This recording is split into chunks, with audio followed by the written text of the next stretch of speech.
2 minutes? Okay. Hello, everyone. It's a pleasure to be here. We are representing the Endless Mountain Music Festival.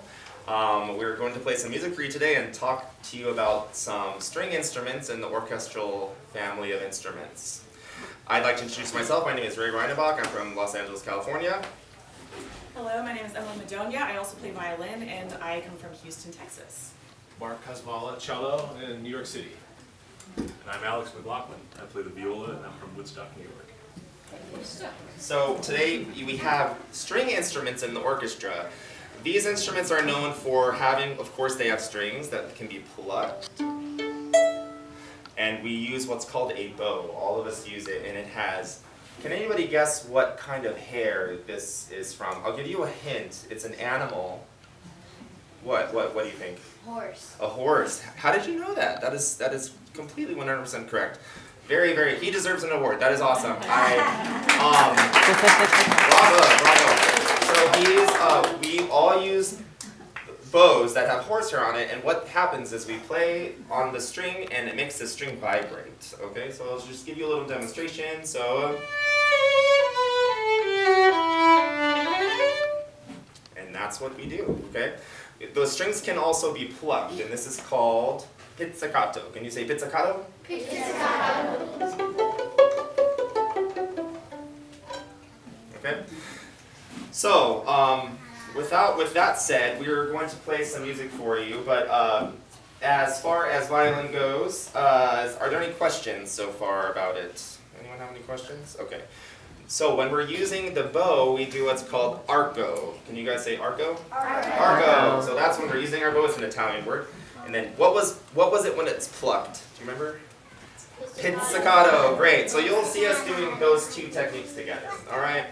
So before we start, I'm just going to do a little thing where I'm going to show you a little bit about our instrument. So everyone, let's hold up our air violin. Our left hand is up. Our right hand is up. Try to look like me.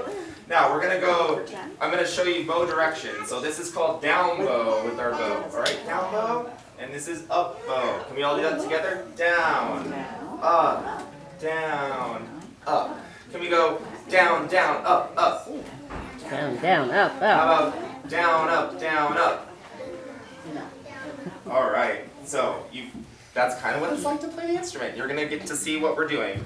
So that's the violin. Now we also have the cello. This is the cello, and obviously it looks a little bit different than the violin, wouldn't you say? Is it bigger or smaller? Bigger. All right, it is bigger, and as a result, it sounds different. Do you think it sounds higher or lower? Lower. Raise your hand if you think it sounds higher than the violin because it's bigger. How about lower? All right, lower wins. But we can play high on the cello. I mean, I can make sounds just like a violin. But I have lower sounds as well. That goes obviously much lower than a violin. Yes. So this is the lowest note on a violin, this G, and then on cello here. And one other thing to note, the violin, we both have 4 strings, but they have an E string as their top note. We have no E string on the cello. Our strings are the same, A, D, and G, but the cello and the viola here, we have a C string, which allows us to go a little bit lower. We can also pizzicato, just like the violin. All that stuff, and we can arco. But as you can see, to play the cello, I am sitting, and I have this little helper down here called an end pin. It holds up the cello and allows me to play longer periods of time without getting really tired. So I'll give you a little brief demonstration. Maybe you recognize this classic video game. Raise your hand at the end if you know it.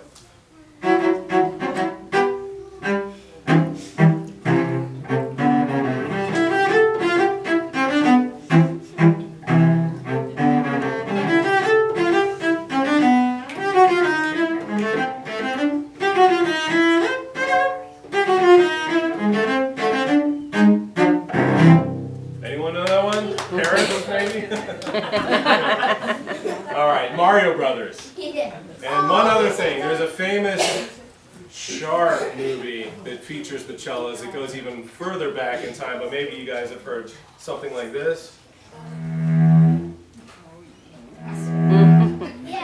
Yeah.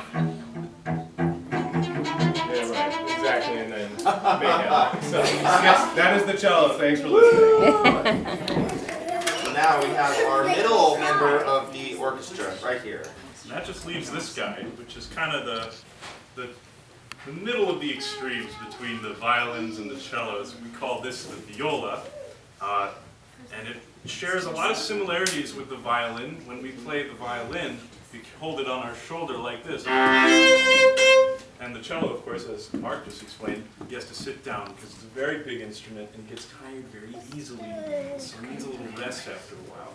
The viola, however, does share the same string structure as the cello, not having the E string like the violins, but having a somewhat higher, but C string, as with the cello. And as a result of being this kind of middle instrument, viola is the instrument that just ties the whole room together. We're just, we got the foundation and architecture of the cello, we have the nice little frills that the violins can do, and we're the walls and everything else that makes up the house, which means we're the best. So, Can I say something? Yes, and Emily, now Emily would like to talk.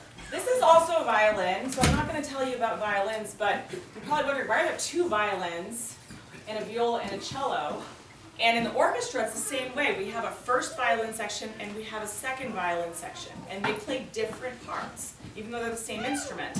So not always, but sometimes the first violins will play a little bit higher, and the second violins play more like the viola role, sort of the middle notes, and then the cello plays the lowest. There's also another string instrument in the orchestra that is not in this group. Does anybody know what it is? Yes. Guitar. No, Good but guess, good guess, sometimes, good guess. sometimes actually, but what do you think? Harp. Okay, all right, you know Those what? are both excellent. You're right, It's you're really right. big, like this tall, You guys It's, are and it's smart. bigger than the you cello. are really smart, you guys Anyone both know? name string instruments. What do you think? Bass. Yes, Yes, that's what I'm got talking it. about. So the bass, it's very similar to the cello, except even bigger. Yeah. And so does that mean it's higher or lower? Higher. Lower, it's even lower. And so the bass, often they will stand, or they'll like sit on a stool, but it's so big, it's usually taller than the person that's playing it. It's an enormous instrument. So, but we're not gonna, have one of those with us today. Well, to demonstrate what she means about the role that we're each playing in this group, this is called a string quartet, okay? Because there are, how many of us? 4, okay? Now, can anyone tell me if there were 3 players, what it would be called?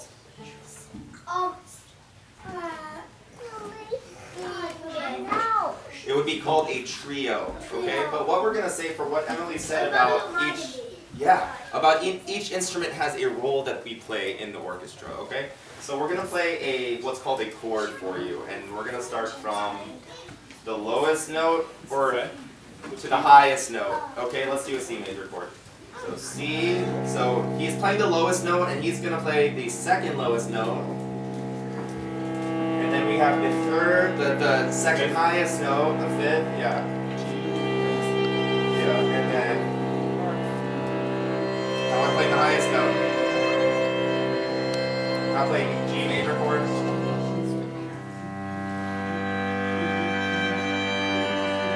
F major. C major.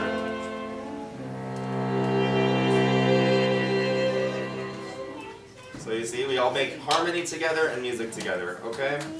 So it's a pleasure to introduce you guys to these instruments, and we would like to play some music for you, okay? Would you guys like that? Do you want to hear some music? Yeah. All right, we're gonna play a piece by a composer. His name is Beethoven. Have you guys heard of Ludwig van Beethoven? Can anybody name a piece that he wrote or sing part of it? He wrote a really famous piece, and it starts like this. Right, that's a symphony number 5, okay? We're going to actually play an excerpt from his symphony number 9. Now, many of you have probably heard this before, but you might not have known that it's actually from his Beethoven symphony number 9, okay? All right. 1, 2. yeah, and 2. Ready? Yes, it is.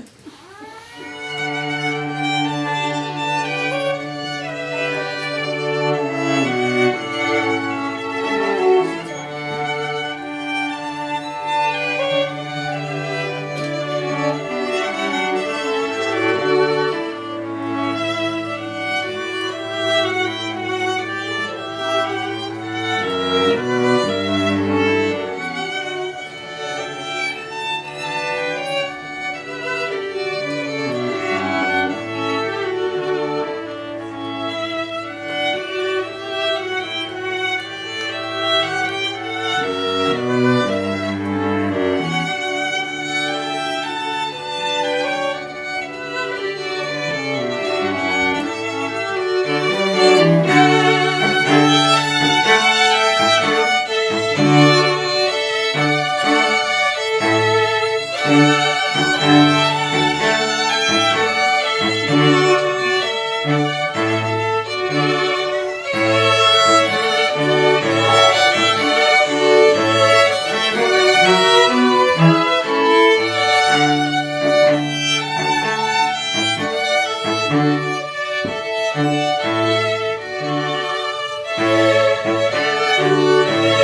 piece for you guys by a composer by the name of Vivaldi, okay? Antonio Vivaldi.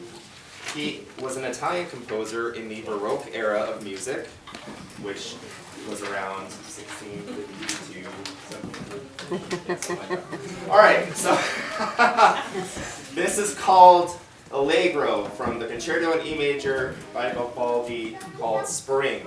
Enjoy.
So I'd like to just talk a little bit more. So we're talking about music. We're talking about different kind of things that instruments, musical instruments can do, strings, okay?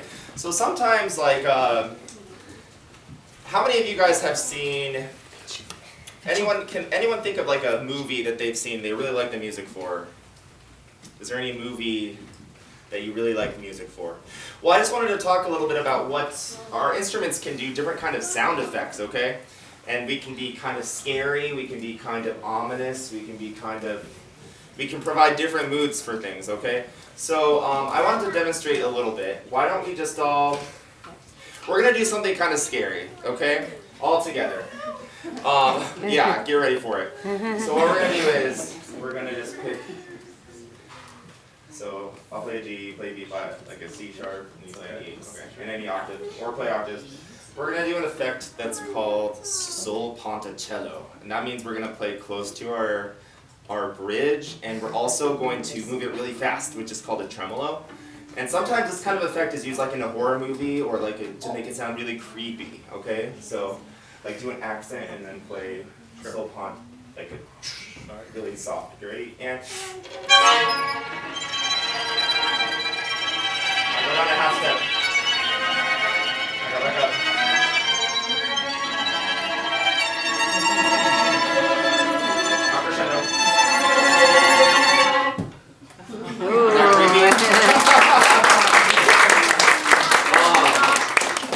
So yeah, another thing that we can kind of like play creepy stuff that just sounds like horror movie, like I don't know. You guys probably don't watch those, and you shouldn't. But you're too young. But when you're older, so I don't know. Some adults might recognize this one. Anyway, that's a movie. There's like something going on. Anyway, so there's hearing that. Well, you guys are kids, so don't watch that movie. Anyway, with that said, anybody else have a technique that we'd like to introduce? Any kind of sound effects, anyone? Any sound I effects? mean, so, We have a lot of sound effects we can do. does anyone know how to whistle in here? Anyone know how to like? You can actually do that on a string instrument.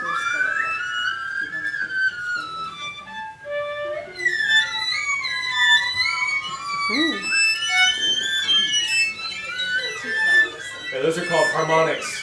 Just Yeah. like guitar has you can pizzicato harmonics as well.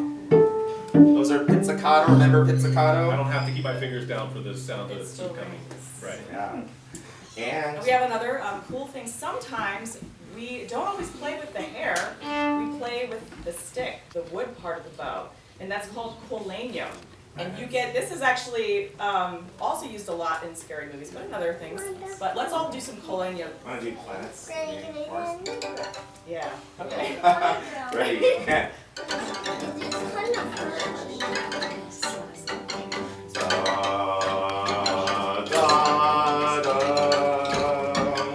There's actually brass that comes in. Anyway, that's that is. Quite a bit. Just the stick. There you go. We needed that, I think. Should we show? Do you guys remember this? Can you go over your I don't know, I mean, I live in New York, lots of sirens. A lot of that, seagulls, stuff like that. Yeah, we can do a lot You of can do whistling effects. Sounds pretty hot. Yeah.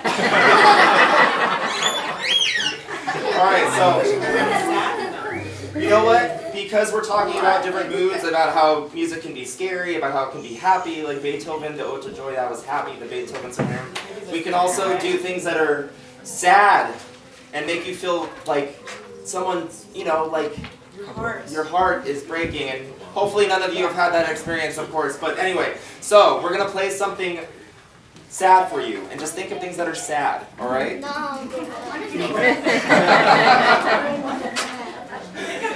So, 1 and 2.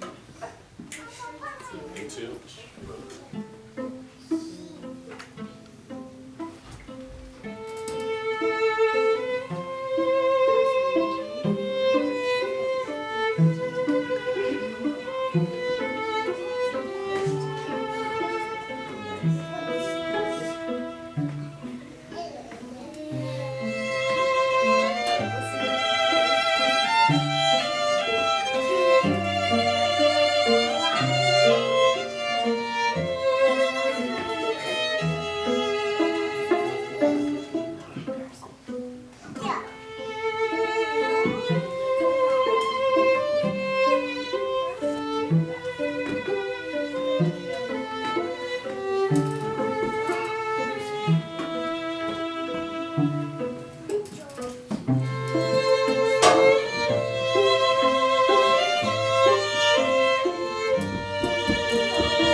anybody what kind of feelings or emotions did that make you feel?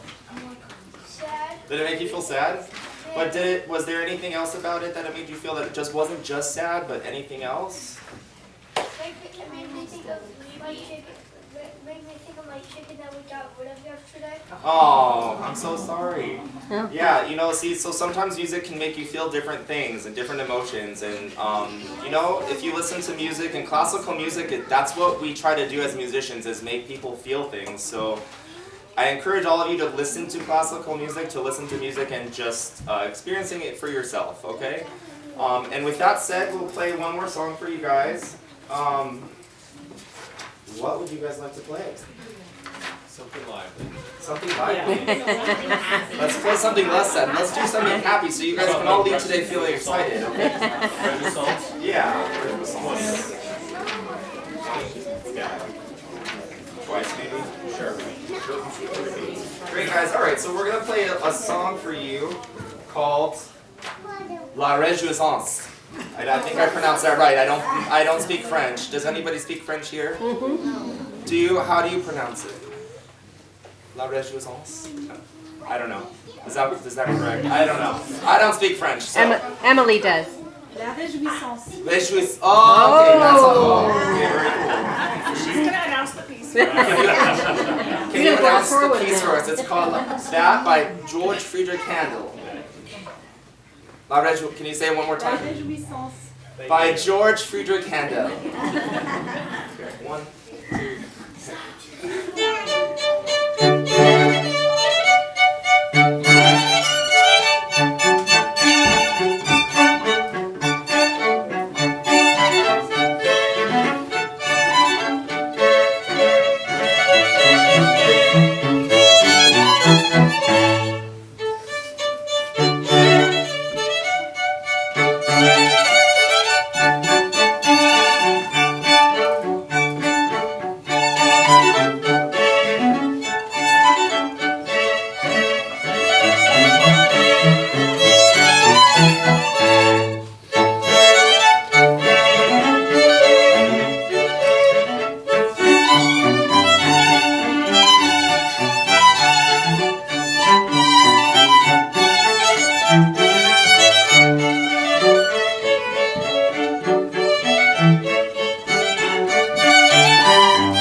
Yeah, and then before we're done, because we're about done, are there any questions any of you have for any of us about the instruments, about anything that you'd like to know?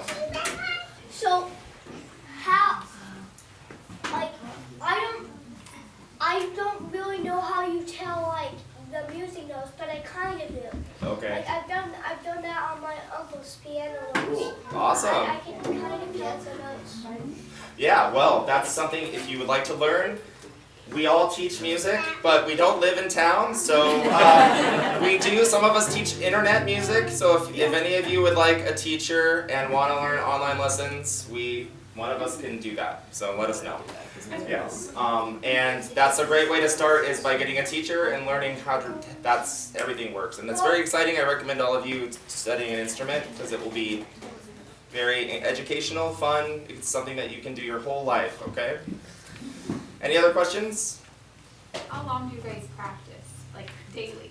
Well, I've got kids, I mean, it varies. Sometimes I don't even practice at all. I mean, it's just, we've all been playing a long time, Yeah, there was a point where we all probably practiced several hours a day, in our education, and now we all sort of like maintain it, so we keep practicing, but it doesn't have to be 4 hours a day. It doesn't have to be an hour a day at this point. yeah.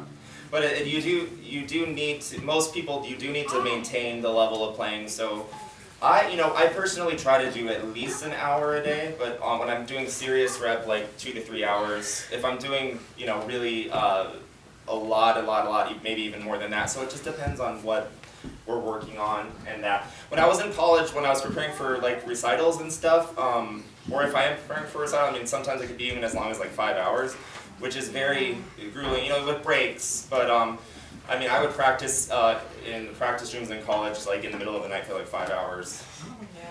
For at least 1 or 2 years, and that's when I noticed the most improvement. So it just depends on how fast you want to move and like what you're working on, because they are difficult instruments and they take a lot of work, but when you put that work in, it comes back, it's rewarding. So I encourage you all to try it at least, if you get a chance. There's a question.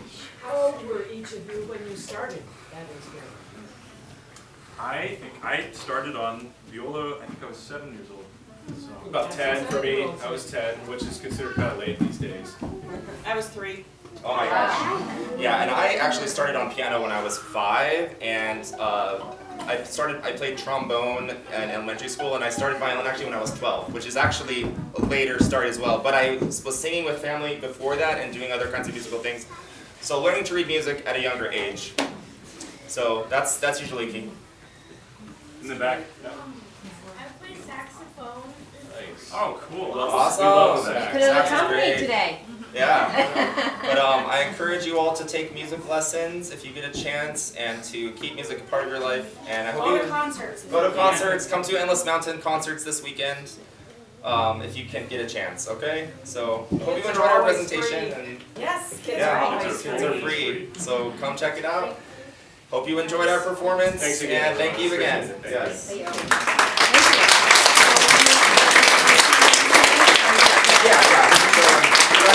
If you guys want to come and take a look at them, If you wanna come up and take a we look. can't actually touch them, but you can look them up close if you'd like, okay? Does anybody want to see them? All right. You good? Anyone? Anyone? You can stand up if you We're want not. to We're not. Here's what the back looks like. I dropped my violin today. I feel like the case dropped on my violin. Okay.